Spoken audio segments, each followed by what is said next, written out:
Hello friends, જય શ્રી ગણેશ. બધાને સ્વાગત છે તમારું મારી ચેનલ ગુજરાતી કિચનમાં. સાચું કહું ને તો મને તો શું, મારી મમ્મીને પણ ખબર નહોતી કે ઘઉંનો લોટ અને ચણાની દાળથી આવું કંઈક ટેસ્ટી બને છે. ઇન્ટરનેટ પર તો મેં આ રેસીપી ઘણી વખત જોઈ હતી, પણ મારું કેવું કે જ્યાં સુધી હું ટ્રાય ન કરી લઉં ત્યાં સુધી મને કોઈની વાત ઉપર વિશ્વાસ આવે નહીં. તો એ ટ્રાય કરવા જ મેં આ બનાવ્યું અને ત્યારથી બધા આની પાછળ પડી ગયા છે. ગમે ત્યારે પૂછું કે આજે નવું શું બનાવવું, ત્યારે સમોસા પકોડાના શોખીન આની જ ડિમાન્ડ કરે. અને સાચું કહું ને તો આ રેસીપી સાચે જ ડિમાન્ડ થાય એવી જ છે. ખૂબ હેલ્ધી છે, ખૂબ ટેસ્ટી છે અને જો તમે ઈચ્છો તો 0 ઓઇલથી પણ તમે આને બનાવી શકો છો. તો ચાલો બનાવવાનું શરૂ કરીએ. તો એના માટે આપણે શું કર્યું, અહીંયા ચણાની દાળ અને સાથે 1 મુઠ્ઠી જેટલી મગની ફોતરાવાળી દાળ અને 1 ચમચી જેટલી અડદની દાળ મેં એડ કરેલી છે. ત્રણેય દાળને સરસ એવી મિક્સ કરી વોશ કરી મેં રાતના પલાળેલી છે. જો તમે ઈચ્છો અહીંયા તો ખાલી ચણાની દાળથી પણ આ રેસીપી બનાવી શકો છો, પણ 1 ચમચી જેટલી એમાં અડદની દાળ ચોક્કસ એડ કરજો. ખૂબ જ સરસ એવો એનો ટેસ્ટ અને ફ્લેવર આવે છે. હવે દાળ છે, તમારી પાસે પલાળવાનો ટાઈમ નથી તો ગરમ પાણીમાં 1 કલાક માટે પલાળશો, દાળ સરસ એવી પલળી જશે. હવે દાળ છે એનું પલાળેલું જે પાણી હતું એ બધું નિતારી આપણે એમાં થોડા લીમડાના પાન, થોડા નહીં પણ ખૂબ વધારે લીમડાના પાન, 1 મોટી ચમચી જેટલું દહીં એડ કરીએ પાણી નિતારીને અને સાથે 1 ચપટી જેટલી ખાંડ એડ કરી મિક્સર જારમાં આપણે આને પલટાવી લઈશું.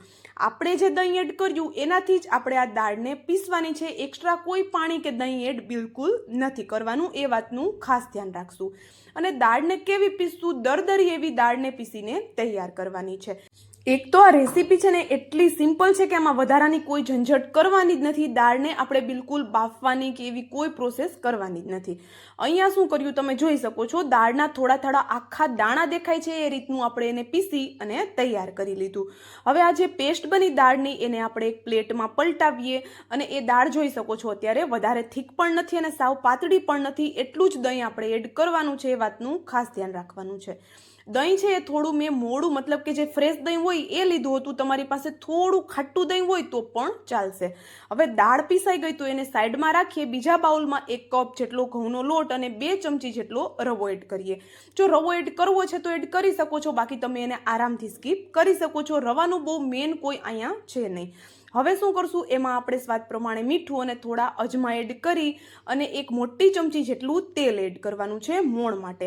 હવે સરસ એવું મોણ અને બાકીની બધી વસ્તુને મિક્સ કરી આ રીતનું આપણે એનું સરસ એવું કણે કણમાં મોણ આવી જાય એ રીતનું મિક્સ કરશું. હવે અહીંયા જોઈ શકો છો આ રીતે હલકી મુઠ્ઠી બંધાય છે એટલું મોણ આપણે કરેલું છે.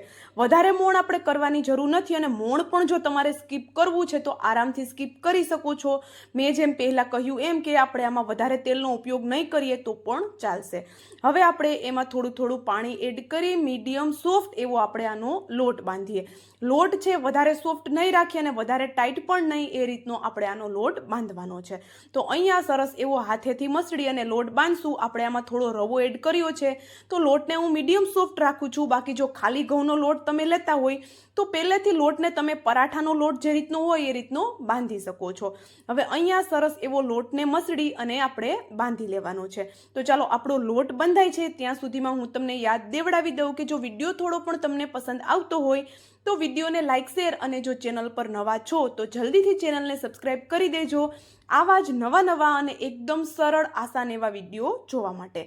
હવે લોટ બંધાઈ ગયો, ઉપરથી આપણે થોડું તેલ એડ કરી લોટને સરસ એવો કૂણવી લીધો. અને જો તમારી પાસે પહેલેથી લોટ બાંધેલો પડ્યો છે તો તમારું કામ ખૂબ સરળ થઈ જશે, વધારાની કોઈ ઝંઝટ કરવાની જ નહીં રહે. હવે અહીંયા લોટ બંધાઈ ગયો તો એને સાઈડમાં રાખી આપણે જે દાળવાળી પેસ્ટ છે એ જોઈ લઈએ. તો તમે અહીંયા જોઈ શકો છો દાળવાળી પેસ્ટ છે થોડી પહેલાં કરતાં થીક થઈ છે. વધારે થીક વધારે ફરક નહીં સમજ આવે, પણ આપણે પીસી છે એના લીધે થોડી થીક થઈ છે. તો હવે એમાં થોડા મસાલા કરીએ. તો મસાલામાં હળદર પાવડર એડ કરી દીધો, અડધી ચમચી જેટલું કાચું જીરું અને અડધી ચમચી જેટલો મરીનો પાવડર. મરીનો પાવડર એડ કરવાનો જ છે, બિલકુલ આપણે એને છોડવાનો નથી કે નથી આપણે એને ભૂલવાનો. હવે અહીંયા 1 મોટી ચમચી ભરી અને નાળિયેરનું જે બારીકવાળું છીણ આવે છે એ મેં એડ કરેલું છે. નાળિયેરનું છીણ એડ કરવાથી આનો સ્વાદ ખૂબ સરસ આવે છે, પણ તમારી પાસે નથી તો તમે એને સ્કીપ કરી શકો છો. 1 મોટી ચમચી ભરીને આપણે એમાં ધાણા જીરું પાવડર એડ કરીએ, થોડા લીલા ધાણા, અડધી ચમચી જેટલો આમચૂર પાવડર અને અડધી ચમચી જેટલી શેઝવાન ચટણી કે પછી લસણવાળી ચટણી પણ એડ કરી શકો છો. અને જો લસણ નથી ખાતા તો આરામથી તમે આને સ્કીપ કરી શકો છો. એની જગ્યાએ થોડો ગરમ મસાલો એડ કરી દેજો એટલે સરસ એવો એનો ટેસ્ટ આવી જાય. હવે બધા મસાલાને દાળ સાથે સરસ એવા મિક્સ કરવાના છે. એક તો નાળિયેરનું છીણ અને આપણે ધાણા જીરું પાવડર એડ કર્યો. ધાણા જીરું પાવડર પણ તમે જોયું હશે કે ચડિયાતો એડ કર્યો અને સાથે નાળિયેરનું છીણ. એ બંને વસ્તુ બે કામ કરશે. એક તો આપણું જે આ પેસ્ટ બની છે એમાં જે વધારાનું પાણી છે એ શોષાઈ જશે અને આપણે જેવી પેસ્ટ જોઈએ છે એવી પેસ્ટ બની જશે. તો ચાલો, પેસ્ટ પણ રેડી છે, આપણો લોટ પણ રેડી છે. તો લોટમાંથી આ રીતે મોટી મોટી સાઈઝના 2 લુવા બનાવીએ. હવે આ લુવો છે એને સરસ એવો લોટથી કોટ કરી, સૂકા લોટથી, અને આપણે આની રોટલી વણી લેવાની છે. રોટલી કોઈ પણ શેપમાં વણી શકો છો. અહીંયા શેપની આપણે કોઈ જરૂર નથી રહેતી. તો અહીંયા થોડી મીડિયમ થીક, મતલબ કે થોડી વધારે જાડી પણ નહીં અને સાવ પાતળી પણ નહીં, એ રીતની આપણે આની રોટલી બનાવવાની છે. હવે જો અહીંયા વધારે જાડી નહીં રાખતા, નહીંતર નાસ્તાનો ટેસ્ટ સારો નહીં આવે. તો અહીંયા આ રીતે કોઈ વાટકીની મદદથી આ રીતે આપણે નાની નાની પૂરીઓ એમાંથી કટ કરી લેવાની છે. તો લોટ તમે જોયું હશે, હું વણતી હતી ત્યારે, કે લોટ છે આપણો થોડો પરાઠા હોય એવો જ આપણે, મતલબ કે પરાઠાનો લોટ હોય એવો જ આપણે બાંધવાનો છે. હવે અહીંયા શું કર્યું, આ રીતે પૂરીઓ બની ગઈ અને તમે જોઈ શકતા હશો વધારે થીક આપણી રોટલી નથી. હવે આજે પૂરીની સેન્ટરમાં આ રીતે મસાલો રાખી અને આ રીતે આપણે એને ફોલ્ડ કરી અને બંને સાઈડથી પેક કરી દેવાનું છે. તો આરામથી પેક થઈ જાય છે. કોઈ પાણી કે સ્લરી લગાવવાની કોઈ જરૂર નથી રહેતી. તો અહીંયા જે રીતે હું તમને નાસ્તાનો શેપ બતાવું છું એ જ રીતે બધા નાસ્તા છે એવી રીતે બનાવી લેવાના છે. એક તો આ શેપ છે એને આપવામાં બિલકુલ વાર નથી લાગતી. એકદમ આરામથી આ નાસ્તો બની જાય છે અને બનાવવામાં પણ વાર નહીં લાગે અને સાથે ખાવામાં તો એટલો ટેસ્ટી કે જેમ મેં પહેલાં કહ્યું એમ કે બધા આની પાછળ પડી જશે, વારંવાર આની જ ડિમાન્ડ થશે. હવે અહીંયા જો ખાસ જોવાનું છે કે આને આપણે સ્ટીમ કરવાનો છે, પણ સ્ટીમ કરવા માટે જે પ્લેટ રાખી એને ભૂલથી પણ ગ્રીસ કરવાનું ભૂલવાનું નથી. સરસ એવી ઓઇલથી ગ્રીસ કરી અને પછી જ આપણે આને રાખવાનું છે નાસ્તાને. ઉપરથી કવર કરી 10 મિનિટ માટે આપણે આને સ્ટીમ થવા દઈએ. 10 મિનિટ પછી ખોલીને જોઈએ છીએ તો તમે જોઈ શકતા હશો નાસ્તાનો કલર પણ ચેન્જ થઈ ગયો છે અને નાસ્તો એની સાઇઝ કરતાં થોડો ફૂલી પણ ગયો છે. સરસ એવો સેટ થઈ ગયો છે. તો ગેસની ફ્લેમ બંધ કરી આપણે આને થોડો ઠંડો કરીએ. તો અલગ પ્લેટમાં લઈ લઈશું જેથી કરીને એકદમ સરસ એવો એ ઠંડો થઈ જશે. અને તમે નજીકથી જુઓ તો નાસ્તાની જે આઉટર લેયર છે એની ઉપર સરસ એવી ચમક આવી ગઈ છે. મતલબ આપણો નાસ્તો પરફેક્ટ એવો સ્ટીમ થઈ ગયો છે. હવે જો તમે ઈચ્છો તો આને આમ જ પણ ખાઈ શકો છો. આગળની પ્રોસેસ કરવાની કોઈ જરૂર નથી. આમ જ પણ આ ખાવામાં એટલું ટેસ્ટી લાગે છે. મોમોસની ચટણી સાથે ખાઓ કે પછી તમે આની શેઝવાન ચટણી સાથે ખાઓ, ખૂબ જ ટેસ્ટી લાગે છે. તમારી દાઢે આનો સ્વાદ લાગી જાય ને એટલું ટેસ્ટી આ લાગે છે.